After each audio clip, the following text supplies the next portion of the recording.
This is the twin hook shackle rig, by far my favourite rig, and gives me my best hookup rates. Now we're going to be doing a different sort of rig. Once again, we're going to be using exactly the same basis as we've used on the other rigs, which is the single hook on the wire rig. And we'll just cut it off because now we're going to be doing a shackle rig. I mean, this little rig here is so versatile. You do use it in a lot of rigs, and it's really worth making up some templates just like that, so you've got the piece of wire and you know the length, so you can make the different sizes you need. For this rig, and we'll put the leader through.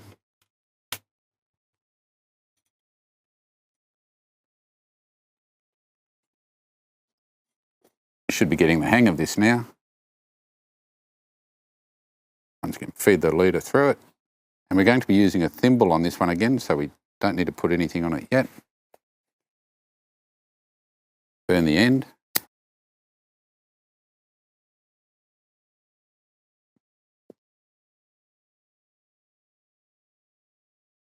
Okay, we get a thimble. When you buy them, they're open, so we close it up.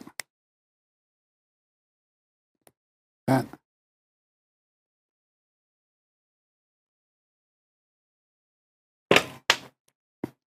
And we start crimping, again because this is nylon, we start at the end of the hook or the thimble, one at one end, one at the other.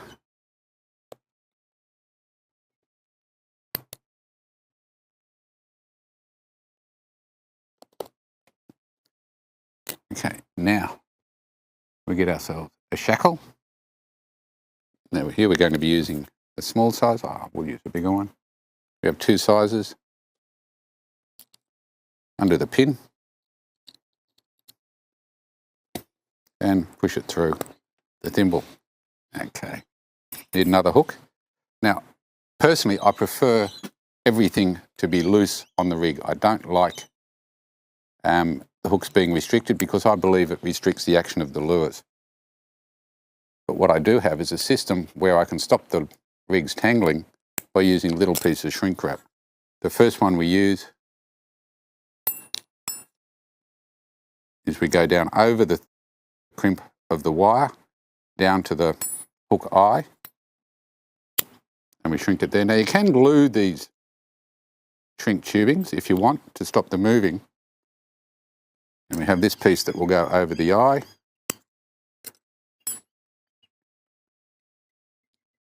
Very important to note that I'm only going to go halfway up the eye. I'm not going to go all the way over because I want the movement in there. I'm only going to go halfway up. Shrink it down. You can use tape for this, or a combination of tape and heat shrink. And that simply stops the loop getting caught up. To make it look nice and pretty, we'll put a bit of tape on there.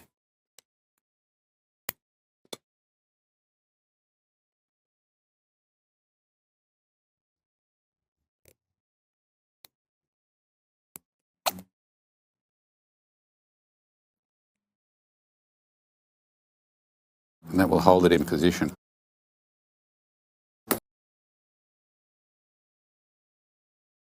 There we have a nice loose connection that won't foul up, no matter which way you do it. It can't foul up. Now we also need a loose collar for the hook to go in. Because you'll actually find on the semi-stiff twin hook wire rig that once in a while you'll actually get the wire fraying here and you'll blame a wahoo. It's not a wahoo, it's the fatigue on the wire. So we leave this loose. It's supposed to be left loose. Then we put the shackle on it, put the pin through.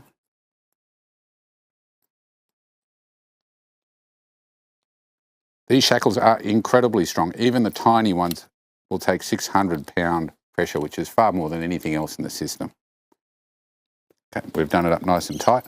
And once again, we're going to set this at 60 degrees because that's the way the hooks will sit in the water and sit them both point up.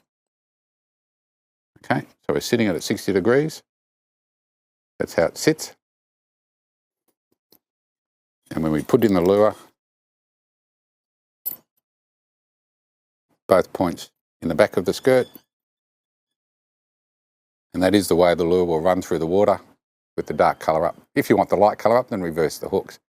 I find this by far the most effective hook rig that I've ever used.